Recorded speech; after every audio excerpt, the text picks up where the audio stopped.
আয়ারল্যান্ডের ভাগ্যটাই বেশ খারাপ। প্রথম ম্যাচে ওয়েস্ট ইন্ডিজকে প্রায় হারিয়েই দিয়েছিল তারা। নিজেদের দ্বিতীয় ম্যাচে বাংলাদেশকেও হারিয়ে দেওয়ার দ্বারপ্রান্তেই ছিল তারা। কিন্তু প্রথম ম্যাচের মতো দ্বিতীয় ম্যাচেও শেষ পর্যন্ত ভাগ্য তাদের পক্ষে ছিল না। তাই পরাজিত দলের নামের পাশেই নিজেদের নাম লেখালো আইরিশরা। শ্বাসরুদ্ধকর এক ম্যাচ জিতে নিয়ে টুর্নামেন্টে নিজেদের দ্বিতীয় জয় তুলে নিল বাংলাদেশ নারী দল। লাহোরের গাদ্দাফি স্টেডিয়ামে আগে ব্যাটিং করে বাংলাদেশের বিপক্ষে বড় পুঁজি পেয়েছিল আয়ারল্যান্ড। নির্ধারিত 50 ওভারে 8 উইকেট হারিয়ে 235 রান সংগ্রহ করে আইরিশরা। জিততে হলে বাংলাদেশের লক্ষ্য 236 রান।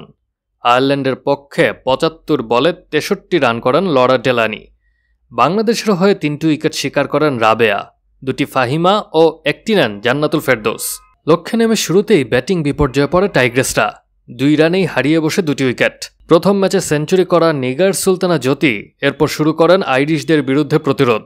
এই ম্যাচে আউট হওয়ার আগে তিনি খেলেন 51 রানের অনবদ্য ইনিংস। দলীয় 94 রানে পঞ্চম উইকেট হিসেবে যখন জ্যোতি আউট হন, কেউ হয়তো ভাবেইনি এই ম্যাচ বাংলাদেশ জিততে পারবে। কিন্তু ঋতুমণি টেইল এন্ডারদের নিয়ে প্রতিরোধ গড়ে তোলেন। তার ক্যারিয়ার সেরা 67 রানের ইনিংসের কল্যাণে বাংলাদেশ পায় 2 উইকেটের জয়।